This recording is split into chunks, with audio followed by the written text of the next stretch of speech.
Today, we are boldly going where no shed builders in this household have gone before. That's right, this is our first ever attempt at building an outdoor shed. The dimensions? A glorious 8 feet by 16 feet of pure DIY chaos. Now, let's keep it real.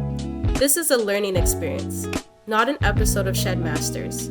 We've seen plenty of mistakes, some ours, some just general human errors in the universe.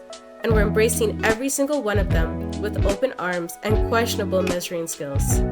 We're here to have fun, enjoy the process, and if all goes well, end up with something that vaguely resembles a shed. So wish us luck. Seriously, we need it. And while you're at it, don't forget to subscribe, like, and share this video because this is just one episode of our thrilling journey in building our first shed. Professionals? Nope. Enthusiastic amateurs? Absolutely. So let's do this.